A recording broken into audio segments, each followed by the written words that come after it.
Welcome to Life in the Music Business, a masterclass with Professor Pooch and your host, BACEFACE. Hey, how's it going, guys? And welcome back to Life in the Music Business with Professor Pooch. Pooch, how are you doing tonight? I'm doing good. I'm pretty awake. I don't know what happened, but I'm getting worse and worse. I've been going to sleep like 8 or 9 in the morning because I really don't feel like going to sleep. And I get up about 4 or 5 in the afternoon. And what's really funny in the wintertime is that, I go to sleep in the dark and I wake up in the dark. And it's kind of strange, I'll tell you, because I'm not out in the open. So, no, everything's cool. I feel great. Had a busy day already, as usual. Dealing with clients, friends, and stuff. Good. Yeah, the nocturnal life can be interesting sometimes, but you get a lot done. Well, that's the key. I get a lot done. It's hard to make people understand. I don't know the answer, but between 4 and 6:30 a.m., my mind is at its sharpest. It starts getting really sharp around midnight, but between 4 and 6:30 a.m. But look, I still have to do meetings at 4 in the afternoon and 5 in the afternoon. I'm fine. But I like shooting these shows. Folks, in case you don't know, we shoot at midnight.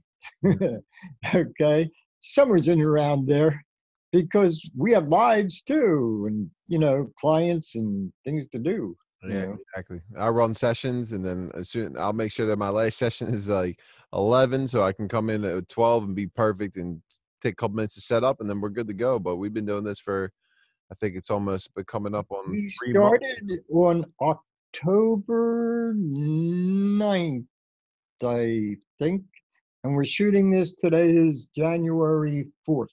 We've been going steady. The only day we took off was Christmas, and I believe we have a good excuse for that.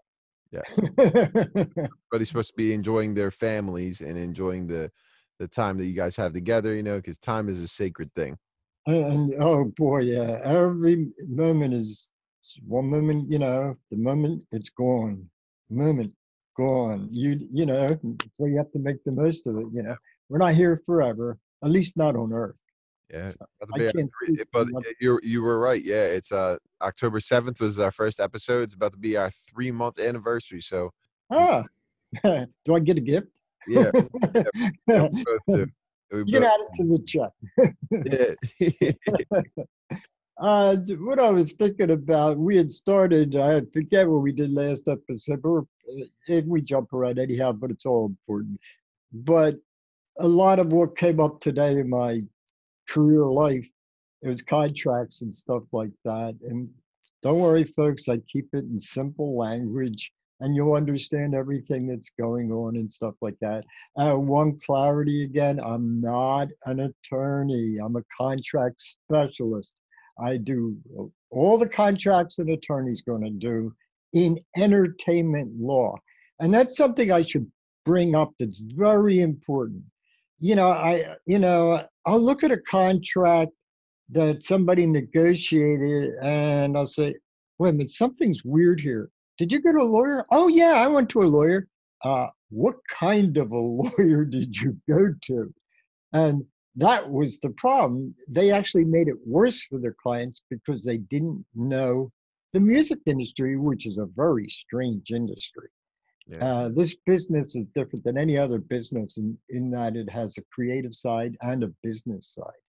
So it gets really crazy. But please use an entertainment attorney. Now, look, you should do, how do you find an attorney, pick an attorney? Of course, you can talk to somebody that's been using somebody, ask how they are and stuff like that. Look, there's good and bad of everything.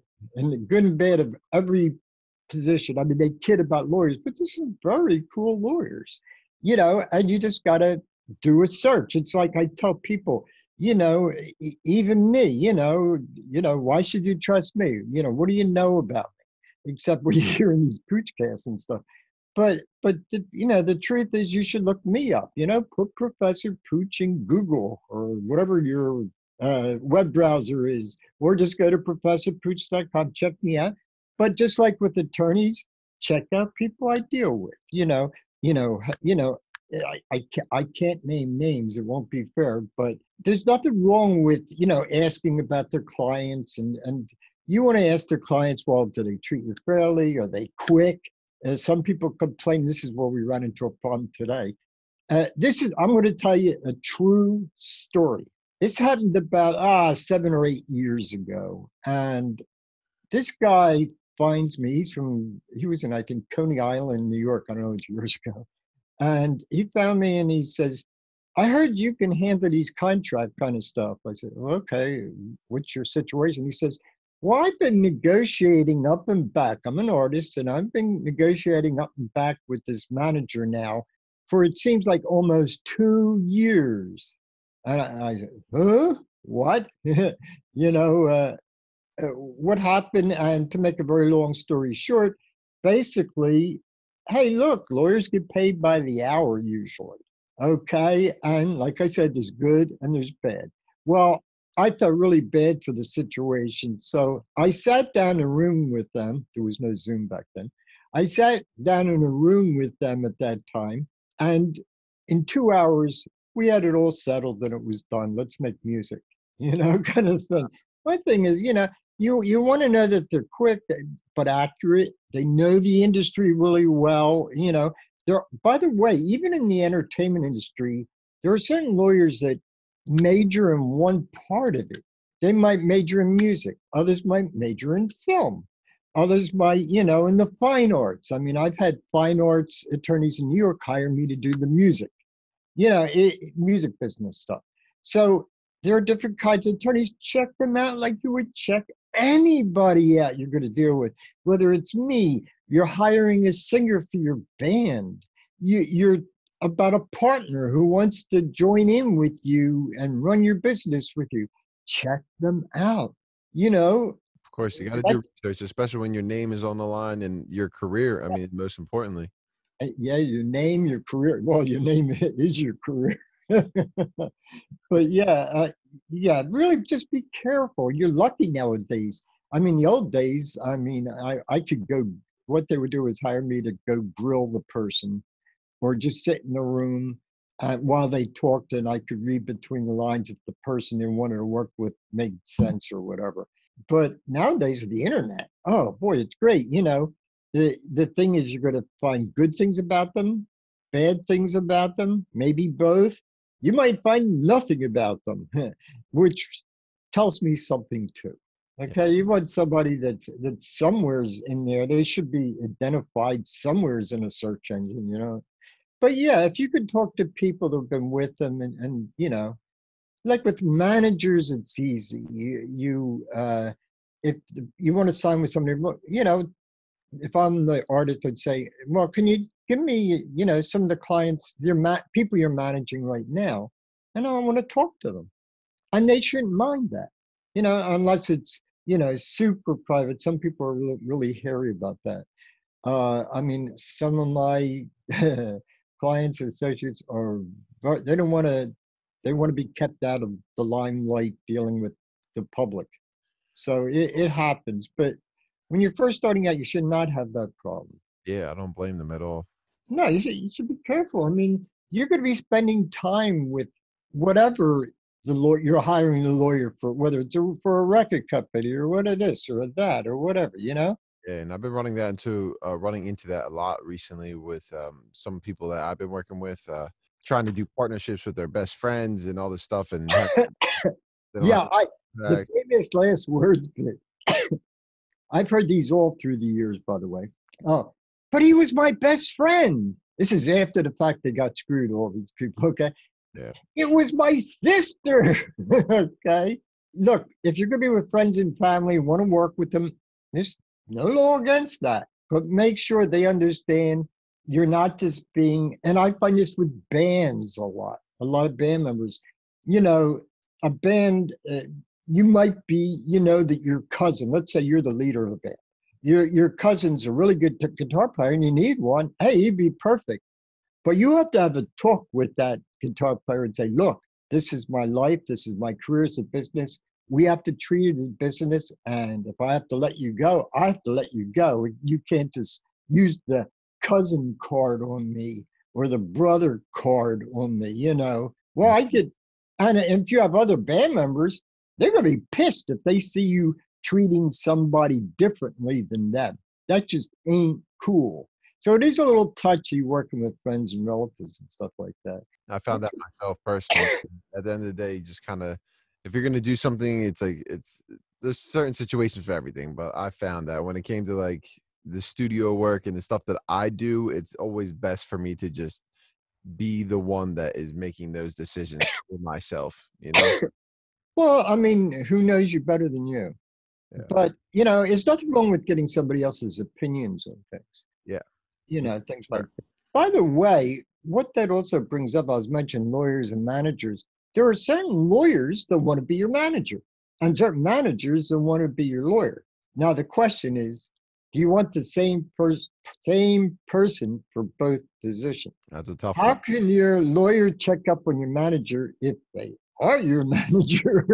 You know what I mean? It gets hairy. Now, I've seen a lot of attorneys do this. If you want me to be your manager, then we're going to have to get you a different attorney. And that's the way it should be. It's simpler. It's less conflicts. I mean, you don't want to use their best friend either. You know, Yeah. you have to find. That's why you got to do research on people. It comes back to it. Yeah, it's a shame. You know, you need to check them out. The other thing I was going to bring up, people say, well, isn't that going to be really expensive? Yes, it can be. There are entertainment attorneys. The lowest one I know charges about $250 an hour. And the largest, I actually ran into this in New York. There's an entertainment attorney that charges $1,500 an hour. Now, so that can get really expensive. Yet, at the same point in time, it's super important before you deal with anybody for anything, for any reason, you should have it on paper, you know, through a contract. Now, how do you handle this? The idea is you want to find a great one. They don't have to be the most expensive one, first of all. But attorneys can be helpful in other ways. You know, let's say, you know, that if they're going to represent you, they might, let's say, represent other artists and you're a songwriter. You know, it might be an easy road to that artist through them. I mean, there's ways you could think of it because they're going to have other clients. And I've run into this and it comes in very handy, you know. And I also check, you know, what their clients are. And it's helped me on several occasions on that kind of thing. Now, the question is, people say, well, I don't got that kind of money. Well, work out something with them. You know, there's sometimes you can work things out. But the key is, let me tell you this bad part. People come to me way too often with, Pooch, get me out of this contract. Pooch. And then that's where it gets really expensive. And a lot of your career might have been wasted dealing with the wrong person you never should have signed with in the first place.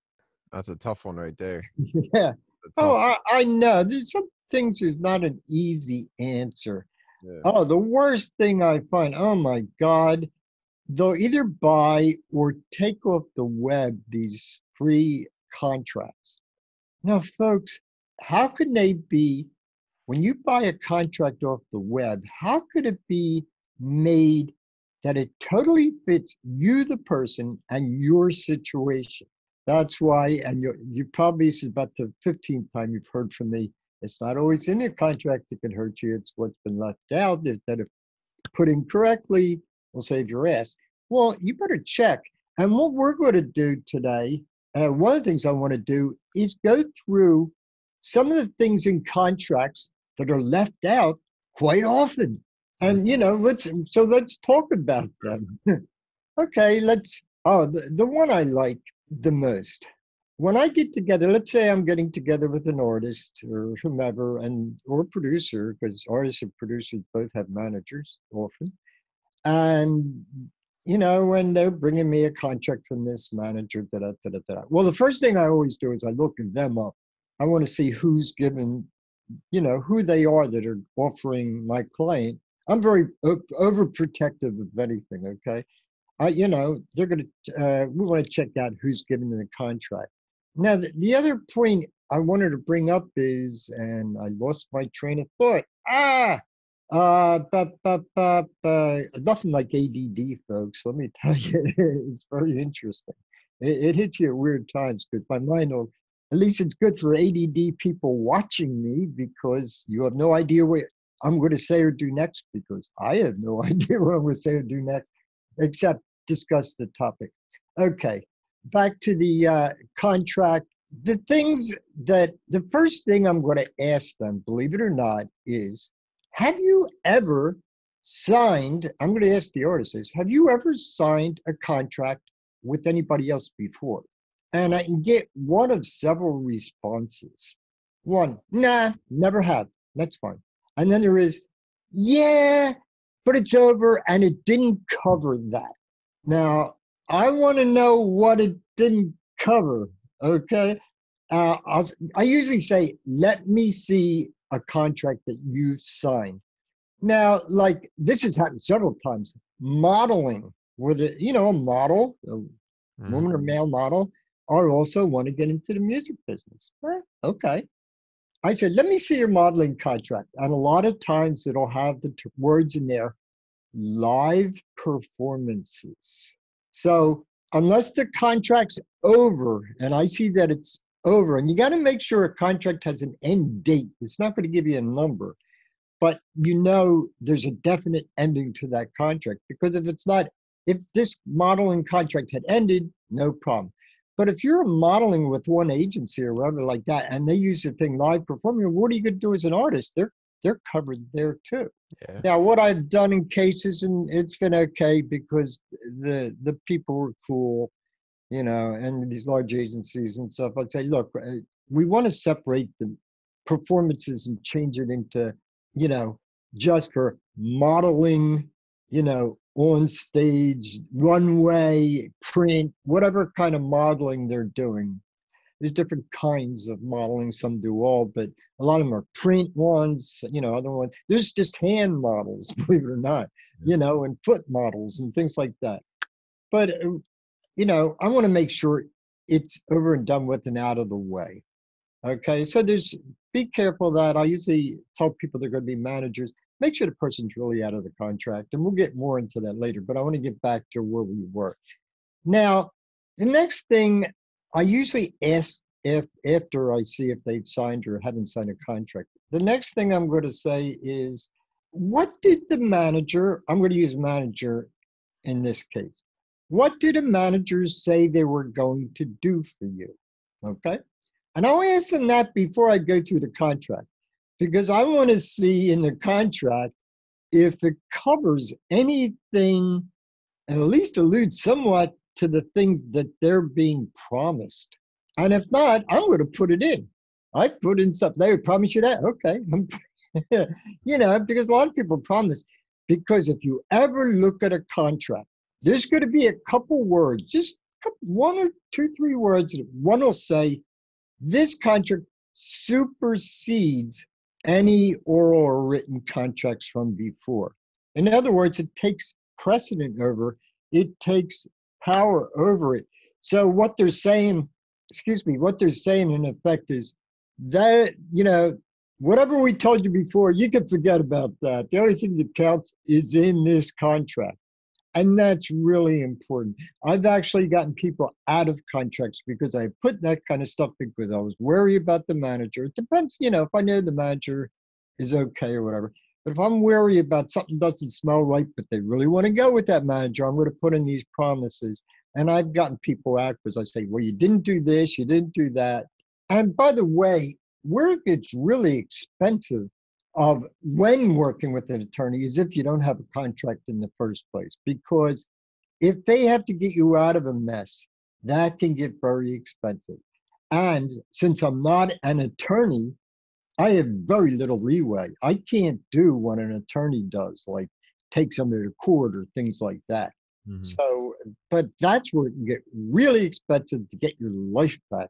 And I'm going to think about a couple of stories, but I'm not going to tell them right now because I have to be careful. I don't drop names. And just well-known kind of situations that these things came up with. But these are very important things, to think about when signing a contract. Remember, you're signing with a person, not a piece of paper. Okay. other things that are said, I have a lot of pet peeves. Professor Pooch's pet peeves. One of them is, if you see it at all, I call it a communication clause. You'll never see that word. I call it a communication clause. There's nothing worse for a project, a situation, anything when you're working with more than one person, especially, is not really good communication. Accurate communication on time. You don't wait to tell somebody something. Misinformation, screwed up information, whatever. It's very important. But what you'll see in sometimes, let's say a contract, and you're signing with a manager, shall we say, okay? And it's going to say, artist has to tell me about any time anybody approaches them, somebody approaches them for their services, whether it's a singing in a session or they want to sign them to a record company or whatever, it'll say that the artist has to tell the manager when this stuff occurs. What I always do, if that's in there, I make it go both ways. I say, if I'm the artist, I'm going to say to the manager in the contract, if you run into anybody wanting my services, for this or that, because it is, is that necessary? Because let's say a manager doesn't think something's worthwhile and just says, forget it. Where me, the artist, might want to do that. You want it going both ways. I try to make everything in a contract both ways. Folks, if you read any contract between the lines, they're looking out for themselves. My job is to look out for you, or your attorney's job is to look out for you, and you better look out for you. There's nothing wrong with them looking out for themselves. Business, that's fine, but you better make sure that you or someone is someone who knows the music industry inside and out and entertainment law inside and out, is there to protect you so you're covered. But always when it says, you'll see a thing like, one thing you always see, you will hold manager indemnified and harmless. And what that means is if you screw something up and they don't want to have any part of it, if you get in a lawsuit, we have nothing to do with them on that. You're going to indemnify. You're going to forgive us. We don't exist, okay? It's your problem, not our problem. I always make sure that it's two-way, that maybe the manager does something to screw them and hurt them. And that's very possible. They might do something illegal or behind your back or things like that. Very things good. Go ahead, I'm sorry. I said, or accept a bribe or any, you know what I mean? You never know. You never know. And what about, my thing is that, what I've seen is a manager might not want to take on a situation with somebody because they're not getting a big piece of the pie under the table. And under the table means the artist doesn't get any of that. They're taking some of your money. That's where you want to learn the industries and then see this stuff. But you want the manager telling you everything that comes up regarding you and your career. It's very important. Next, I might as well keep going. Mm-hmm. Another thing that's left out of a lot of contracts is I want the right, if I'm the artist, to check your books and records regarding my money. It might say manager collects the money and pays the artist. I'm talking in simple language now. Manager collects the money and pays the artist. Well, how do I know I'm getting the right amount of money? And you want the right with your attorney, obviously, or somebody like me. You don't want somebody that doesn't understand that stuff. An accountant, if it's books and stuff. You want somebody to be able to check out to see if they're accurate and telling the thing. There's always the old movie thing with two sets of books, the accurate one for this and a different one for that. And it still comes up a lot, folks. But you want to be able to check the books. It's very, very important. Yeah. No, I figured, you have a lot to say, so I'm kind of just sitting back and just soaking everything up too. I'm always touching up and brushing up on all of my knowledge. Oh, there's something happening, all the time. I mean, I've been doing this 50 years and I'm still learning things every day. Oh, I could tell you stories. I keep thinking, oh, nothing will top that and something will top that. And I'm never going to get into them because it's just so far out there right now. Another thing, I've been giving contracts and the artist will say to me, well, the manager gave me this sample contract that they want me to sign and they'll give it to me and I look at it and what are these blank spaces? How can I negotiate a contract where it says, we will give you blank percent? I mean, believe it or not, I get a lot of these where they're not filled in. I say, fill them in, have that guy fill them in, and then I'll be happy to look at it. Because percents, money, dollars, it's up to gross, it's up to, what's it, the whole thing. You can't have spaces. Yeah, I've been given contracts like that before where it's like my own name wasn't even filled in, but it was like, here, sign this contract. And it was like everything. No. all the important stuff that was like, all the important stuff had to be filled in and that the time No, was to taken. me, if they're serious about signing you, they're going to have all your pertinent information in there. And I mean, the things I always ask a client when I'm writing a contract for them, I want the person's legal name, their stage name. Is this your company? Is your company have an LLC? I mean, I'm going to want to have that and everything filled in. I would never give anybody a blanket. I mean, that's like looking down at somebody. See if you like this. Or they're just giving these out, like this, just to everybody and everybody. That just ain't cool. Everything should be filled in. And what goes with that also, always make sure at the bottom of the page, there's a page number.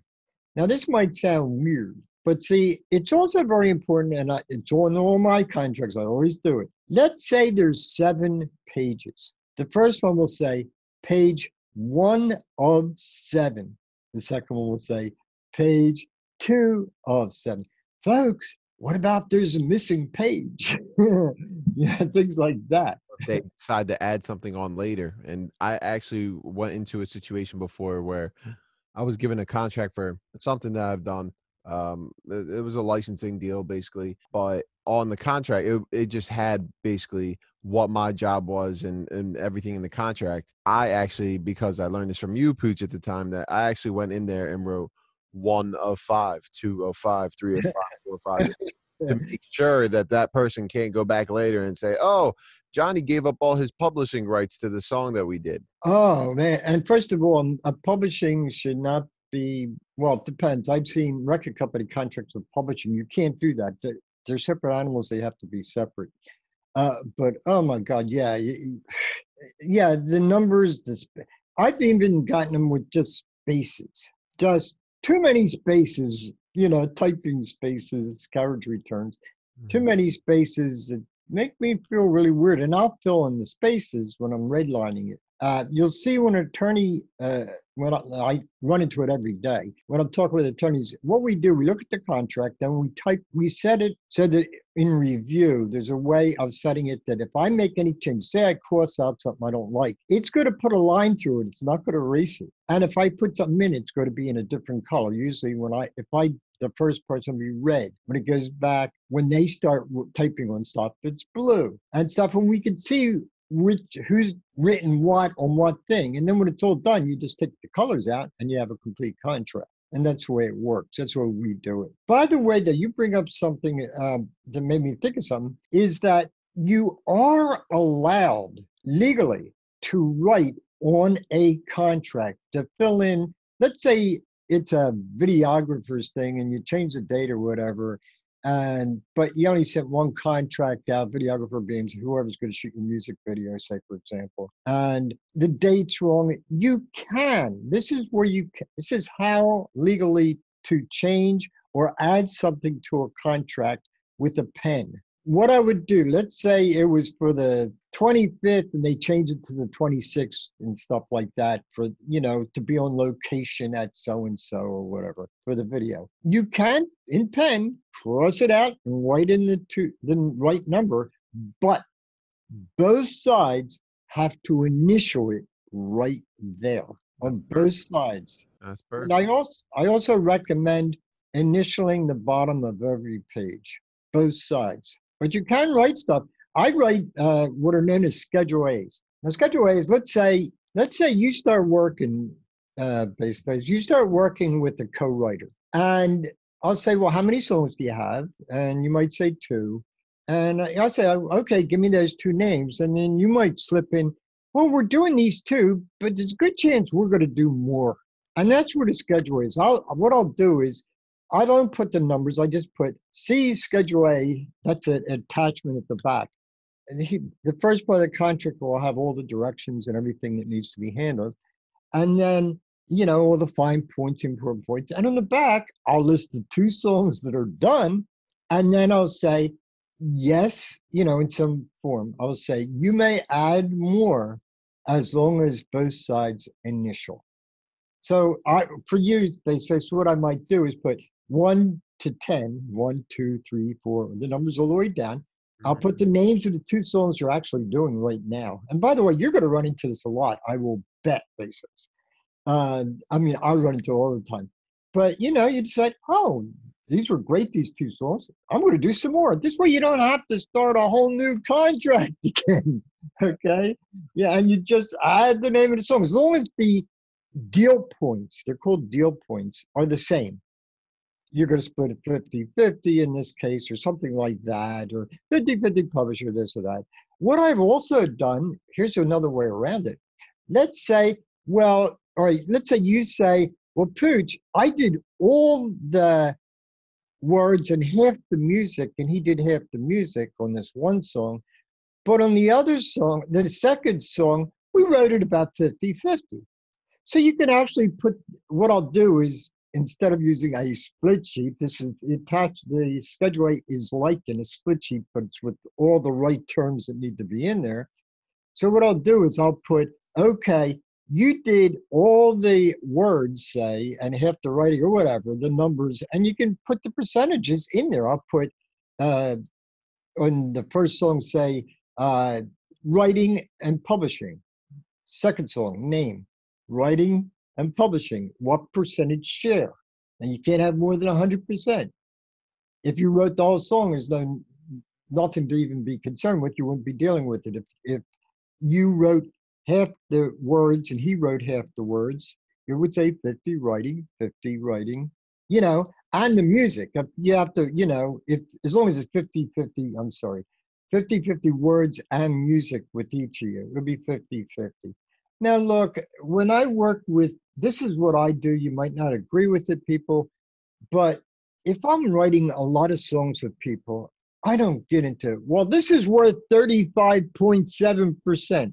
Because what happens is maybe I'll write a little more on one song, they'll write a little more. And who's to say which words and notes are more important than the other words and notes in the song or something? So, and you can add this. So in the Schedule A, when we get to the third song, you could put in the amount of, the writing credits and the publishing, what it is. And both sides check, initial it off after you write it in. It's a lot easier that way, especially when you have somebody you're working with, building a catalog with, like the one artist that I've worked with in the last 6 months. We have an entire catalog of stuff, and if I had you write a contract for every single song, it would be too much paperwork. Like I tell people, when I write a contract, as long as the circumstances are basically the same, you can use the same contract over again. You don't have to buy another contract from me. I think people think, well, there's 5 contracts, but you do the same thing. I'm not going to charge separate for each contract. You got one contract, you each do. You can split the cost for all I care. I don't know, kind of a thing. But yeah, use common sense, folks, But yeah, the contracts, there's a lot of different small things that go into it that, believe it or not, would change the entire thing. So always look out for that. And it's always the small details and the one word that was not capitalized that should be capitalized. Yep.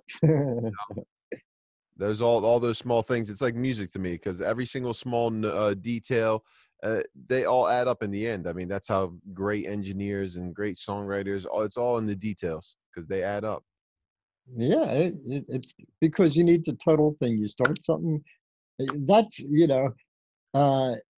what's the thing I have, is it started, Is it finished? As long as somebody is doing it, so you actually finish a project. Yeah. Some people are good starters and better finishers and things like that. But if it's one person, it's always easy. When you get into multiple people, that's where you put things on paper and stuff. And some people say, "Yeah, but I'm a good friend." Look, folks, you each know where you stand. You know what's going on, what's expected of you. It stops arguments in the first place. Yeah. Especially when you're doing business with people that you care about or that you're close to or grew up with. I mean, you could I've had relationships ruined because I tried to do business with somebody that wasn't in music, didn't understand how it worked, and Oh God, yeah. and it We don't need contracts. yeah, exactly, and it unfortunately ended not well because I mean I had to do what I had to do, and they Yeah, well, what happens is if a lot of times they just either want to pull something over you or just afraid. But my answer to them is, uh, do you think Dr. Dre or Diddy or Jay-Z work without a contract? No, they work with contracts. They want to get paid and they want to know what's going on there and and stuff like that. It's just like super important. yeah, and even sometimes, even if you have the contract, the labels will still it'll still be a pain to get paid. So that's why Pooch has dedicated majority of his time to the indie people because you will be signing your own checks and be making your own money and keeping track of all that. Well, and actually, that's what happened was, in short, I'm not going to go through my whole career. That's ridiculous. But I worked so many years behind the scenes with more major people. And then 2004, I got tired of getting people out of messes. Let's prevent them from getting into messes in the first place. And it's just super important to me. It's just, well, I'm into protecting people. That's a big thing with me. If I can, people know they can feel protected and stuff like that. Let me see here. A couple other things I wanted to cover. I actually made notes for the first time Hey, because I thought it was important. The things people run into. Here's another one. Somebody wants to use your song in a film. all right. Okay, that's fine. Now, with major films, it gets real simple. By the way, normally, just so you know, it's how many seconds of the song is going to be used. Is it a key song like the opener or the closer?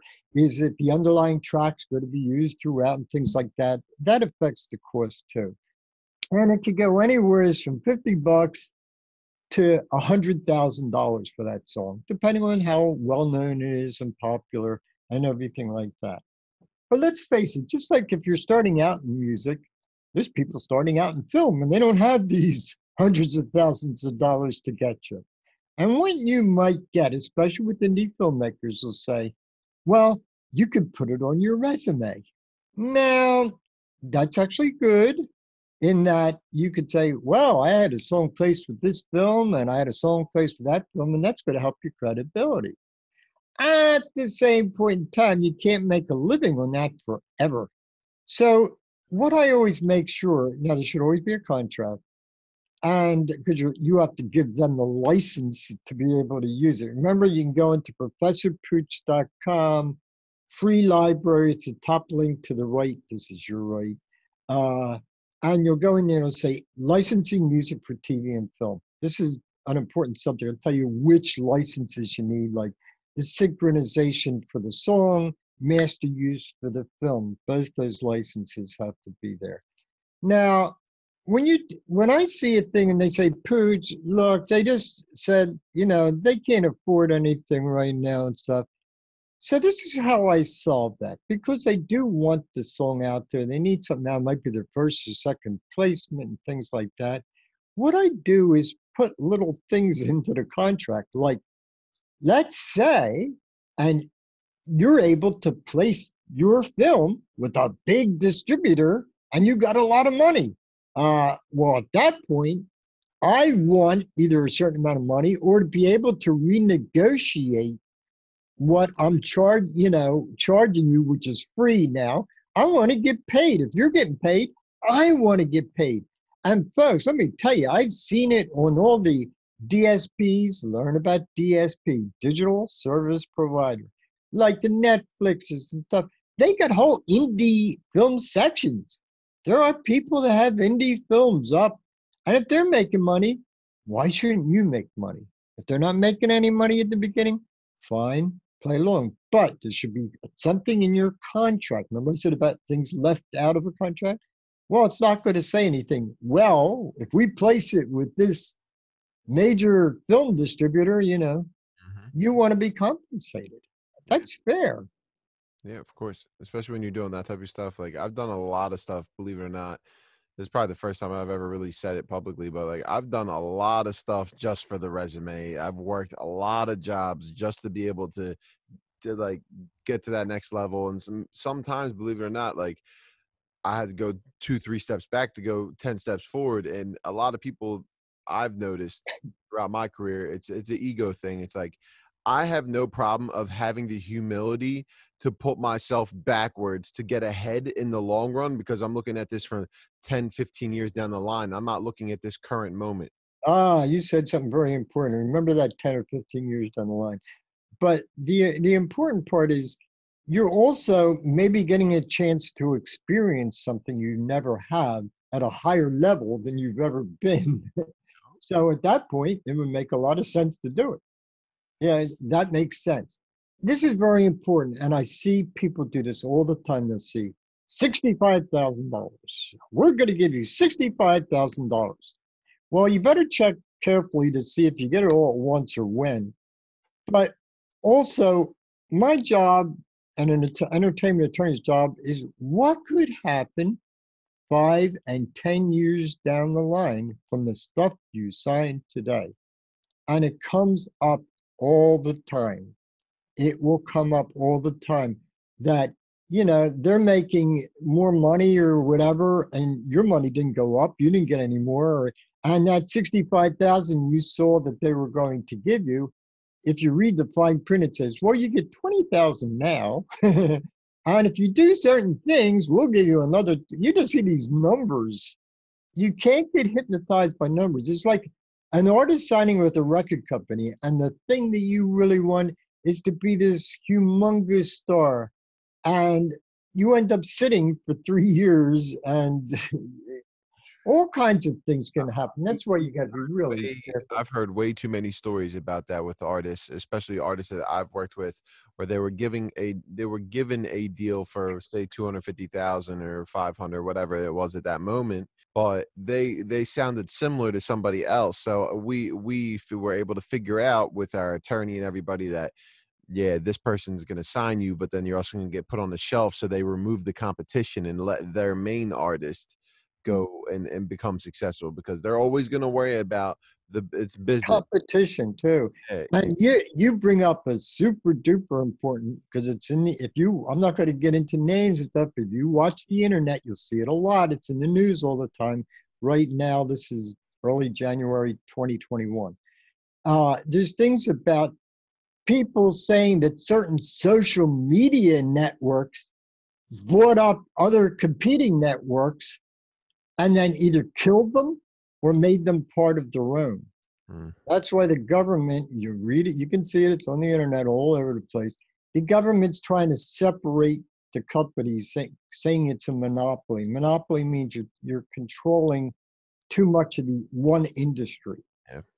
And it's very prevalent right now, very prevalent. Yeah, that was changed during the Bill Clinton administration, that you were never able to own, if one company owned one form of media, you weren't also able to own another company doing similar things. You know what I mean? You weren't able to own a label publishing company and a TV channel. But now that's why all the mergers happened, and that's why there's only 6 corporations.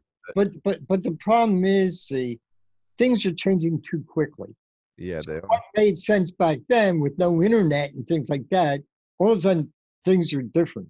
Yeah, I mean, we've seen more advancement in the last 20 years than probably the whole generation before us in the last. Oh, God, with computers to speed up everything about everything. Mm-hmm. But, I mean, it's hard to keep up with this stuff. I mean, my joke is, well, that's why they pay me the big bucks, because I have to. Yeah. But oh my God, it's just boom, boom, boom, boom. All these, the competition there, and they're buying each other out and this and that. My joke was, and it might not be too far off, that by 2050, there'll be one company in the world. I never You even know, and I know that's not accurate, yeah. but yeah, there might be just two or three. I mean, the tech companies are taking over a lot of stuff right now. And they have a lot of power, and the government's getting concerned, and people are getting concerned. And at the same point, the government hires them themselves to do work for them. So it gets really crazy, and that's why I didn't want to get into too deep into it. No, it's all right. It's all right. I think we touched the surface, but we can go back into the into I think the contract part, because you were talking about a lot of interesting things that have to do with the future of getting, like, if something were to happen, you know what I'm saying? That's what I think is a huge thing to touch on again here, is that, like, you at that current moment, that the circumstances may be one way in the contract, but circumstances aside, I mean, if something were to happen and the company gets sold, or there's a new president that ends up doing something crazier, you know, he's selling all their stock, and they're huge payouts, and you're not part of it, but that's something that Well, should boy, is that a topic. Yeah, the stocks and stuff like that are, it's pieces of paper. I mean, it's like a game almost. yeah, And monopoly. you know, one of the scary things that hit me, I actually put it on my Facebook page. I actually found a dime on my floor. It's just a regular dime. And realized, since I got back in North Carolina in March of 2020, I have not spent one iota, nothing, anything cash wise. Coins, dollars. I have the same dollars in my wallet that when I came back in March. It's becoming a paperless society, Yeah. you know, with, shall I put it more directly, a cashless society, which is a subject in itself and way off of what we're talking about. But it gets, you got to start thinking about all these changes and stuff. Some of it was caused by the virus, you know. I mean, reason we didn't spend cash is because we've had stuff delivered because of the virus, or my wife will pick it up at a, you know, outside. They do the shopping for her. So it's all done by credit card Yeah. and stuff like that. And since banks control the money, it's a little scary. If you don't have bank accounts and stuff, what do you have to spend if you have no way to deal with the bank? Oh, you can get into really crazy stuff. It's super complex, but that's the reason. I'll just say this: that's the reason that Bitcoin has reached its all-time highs this week. Believe it or not. So, and they just fell. yeah, it Just felt. fell again. Yeah, Yeah, and it's things like that. Well, they're Facebook wanted to put up their own cash flow, yeah, their own form of Bitcoin kind of a thing. And now, so the governments want to go through banks so they can control it, you know, which is good and bad, mm-hmm. which is good and bad. Yeah. And one thing I do know, and so we don't get into anything crazy, we've definitely reached the end of this episode before we get going for another 3 hours or something like that. So yeah, people. Oh, and this month, yes, we're going to start getting out other episodes. It will be Tuesday and Fridays for these episodes. We're doing Life in the Music Business with me and BACEFACE. Or should I say BACEFACE and I? My mother from her grave will kill me for butchering English, you know. Uh, but also on Wednesdays, we're going to start doing it within the next couple of weeks. There's also going to be where I go directly onto a topic and go into that topic deeply. And I don't stray off of it like we can do in this show. But this show is important because we want to show the intertwinings of life with the music business. It's all one thing. But there are certain topics like, you know, really going into publishing and what it is, and into managing, you know, and stuff. And so I'm going to handle some of them so that you have a full knowledge of things too. And then what we do here is showing a lot of it is, yeah, you're learning stuff, but also how to use the information. And you're going to see the secret. I'm going to give you out the secret of how it works. Learn the knowledge. This is the left side of my head. I know cameras are weird. You learn the knowledge, it stays on your left side of your brain. Your right side of the brain is creativity. You need to bring in as much knowledge as you can, but then use the creativity to allow you to create all the ways to use the knowledge. It's like people say, to me, Pooch, do you like doing contracts? I said, yeah, it's fun. They're creative because my job a lot of times is if somebody's having trouble with, with a contract or something, I can creatively say, well, you guys can't come to a decision on this part.